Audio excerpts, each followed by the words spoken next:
दोस्तों अचानक सेठ जी की जो बीवी और उनके एक बच्चे का किडनैप हो जाता है। सेठ जी का पूरा शक जो घर के अंदर काम करने वाली नौकरानी होती है उसके ऊपर होता है।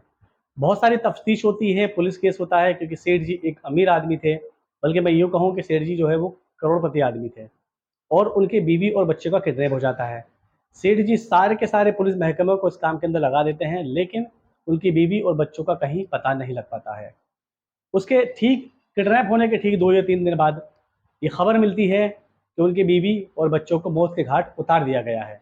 ये सुनकर सेठ जी बड़े ही उदास हो जाते हैं, बड़े ही गमगीन हो जाते हैं कि कातिलों का अभी तक पता नहीं लग पाया था। सारे का सारा पुलिस महकमा इसकी तफ्तीश कर रहा था, लेकिन उनको अभी तक इस केस के अंदर कोई भी कामयाबी नहीं मिल रही थी। सेठ जी का पूरा शक जो होता है वो घर के अंदर काम करने वाली नौकरानी पर जाता है। जब कहीं से कोई कातिल नहीं पकड़ में आता है तो सेठ जी पुलिस वालों को बोलकर इस नौकरानी को पकड़वा देते हैं। पुलिस इस नौकरानी को लेकर जाती है और वहाँ पर इससे पूछताछ होती है। नौकरानी सिर्फ सिर्फ यही कहती है कि साहब इसके अंदर मेरी कोई गलती नहीं है, मुझे नहीं मालूम कि क्या हुआ। हाँ, मुझे इतना ज़रूर मालूम है कि उस रात मैंने गेट ज़रूर खोला था और 2 से लेकर 3 लोग घर के अंदर आए थे। उसके बाद मैं किचन के अंदर खाना बनाने के लिए चली गई थी। इसके आगे मुझे कुछ भी नहीं मालूम। के कातिलों का पता नहीं लग पा रहा था, इसलिए जो कसूरवार है, जो मुजरिम है, वो नौकरानी ही बन जाती है और उसको फांसी की सज़ा दे दी जाती है अदालत की तरफ से। दोस्तों ये नौकरानी भले ही उनके यहाँ पर रह रही थी, लेकिन जो नौकरानी का पति था वो किसी और जगह रहकर काम वगैरह किया करता था।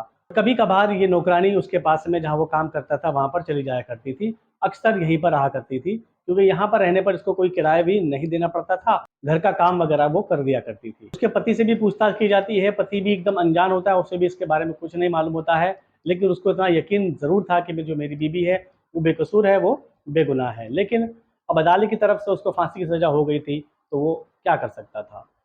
बहरहाल उसको सज़ा हो जाती है। जिस दिन उसकी फांसी की सज़ा का दिन आता है, उसके ठीक 2 दिन पहले जेलर साहब उसके पास जाते हैं क्योंकि जेल में रहते-रहते इस औरत का व्यवहार बहुत ही अच्छा था। बाकी सभी औरतों से इसका व्यवहार बहुत अच्छा था, काफ़ी मिलनसार इसका व्यवहार था। हर एक काम को बड़े ही जल्दी कर दिया करती थी। इसलिए जेलर को भी उसके ऊपर दया आने लगी थी और उसे लग रहा था कि ये जिसका व्यवहार इतना अच्छा है, ये कैसे इतने बड़े काम को अंजाम दे सकती है। फांसी के ठीक 2 दिन पहले जेलर साहब उसके पास में जाते हैं और कहते हैं कि कमला, तुम्हें 2 दिन बाद फांसी हो जाने वाली है, तो अगर तुम्हारी कोई आखिरी ख्वाहिश हो, दिल में कोई तमन्ना हो या कोई बात कहना हो या किसी से मिलना हो तो तुम मुझे बता सकती हो। मेरी कोशिश रहेगी कि तुम्हारी उस आखिरी तमन्ना को ज़रूर पूरा किया जाए। वो तब भी कहती है कि जेलर साहब, इस काम के अंदर मेरा कोई हाथ नहीं है। अगर आप मेरी आखिरी तमन्ना ही पूछना चाहते हैं, तो मेरी आखिरी तमन्ना ये है कि मैं एक रात अपने पति के साथ में इस जेल के अंदर बिताना चाहती हूँ। जेलर साहब ये सुनकर बड़े ही सन्न रह जाते हैं, बड़े ही हैरान हो जाते हैं कि भई आखिर इसकी जो आखिरी ख्वाहिश है, ये किस टाइप की एक आखिरी ख्वाहिश कर रही है। जेलर साहब की ये तमन्ना थी कि इसकी आखिरी ख्वाहिश पूरी हो, इसलिए वो उसको हाँ भर देते हैं और आनन-फानन में उसके पति से बात किया जाता है। उसके पति को वहाँ पर बुलाया जाता है और एक बैरक के अंदर खाली इसके पति को और इस औरत को वहाँ पर छोड़ दिया जाता है। कहीं ये औरत कोई गलत कदम ना उठा ले, इसलिए उस बैरक के बाहर सिक्योरिटी गार्ड यानी 2 पुलिस वाले भी वहाँ पर लगा दिए जाते हैं और इसके साथ ही उस बैरक के अंदर ये दोनों क्या बात करते हैं, शायद ऐसा कुछ उनको सुराग मिल जाए।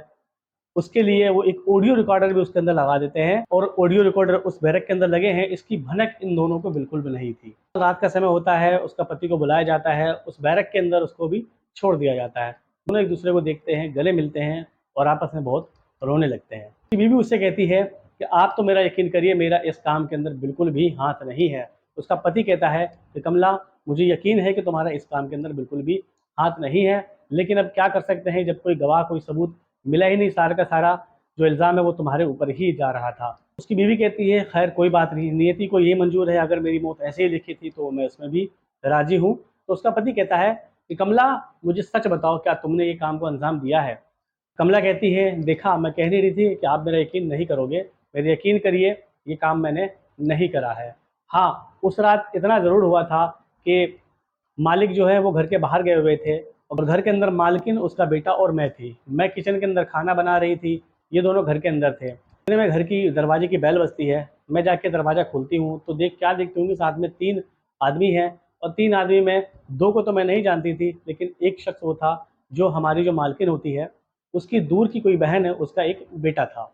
ये तीनों घर के अंदर आ जाते हैं। चूँकि ये आपस में जानने वाले थे, इसलिए मैं अपना काम उनको पानी वगैरह पिलाकर मैं किचन में चले जाकर खाना बनाने लगी थी।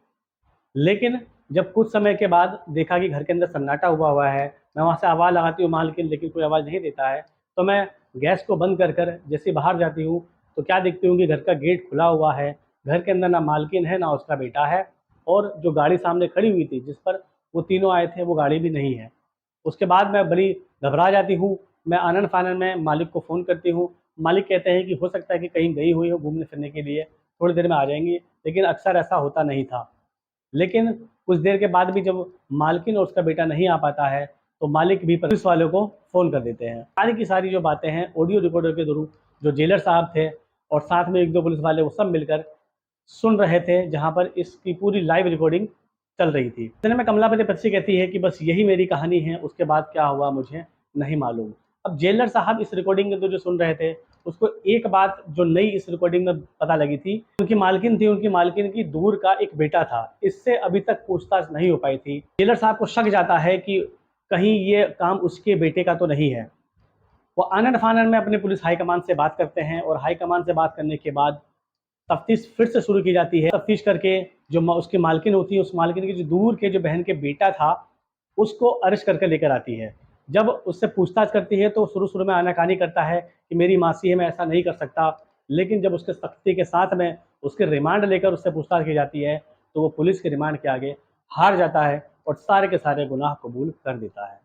और यही कहता है कि साहब, मैंने पैसों की लालच में इस काम को अंजाम दिया। मैंने इस किडनैपिंग के ज़रिए उनसे 1 करोड़ रुपए की माँगी थी, लेकिन वो इस पैसे को नहीं दे पा रहे थे। इसलिए मैंने अपनी बदनामी के डर से और अपने पकड़े जाने की वजह से उन दोनों को ही मौत के घाट उतार दिया। और इस तरीके से जो असली कातिल है, वो वहाँ पर पकड़ा जाता है, और ये कमला जो होती है, ये बाइज़्ज़त बरी हो जाती है। दोस्तों, मुजरिम कितना ही बड़ा शातिर क्यों ना हो, कितना ही बड़ा चालाक क्यों ना हो, लेकिन एक ना एक दिन पकड़ा ही जाता है। तो ये कहानी सुनाने का मकसद किसी का दिल दुखाना बिल्कुल भी नहीं है, बल्कि हम अपने आस-पास की घटित घटनाओं से अपने आप को बचा सकें, यही हमारा इस कहानी का उद्देश्य है। मिलते हैं अगली कहानी में, अगली नई वीडियो के साथ। अगर ये वीडियो ज़रा भी आपको अच्छी लगी हो, तो गुजारिश आपसे कि आप लोग जाते-जाते इस चैनल को ज़रूर सब्सक्राइब करते हुए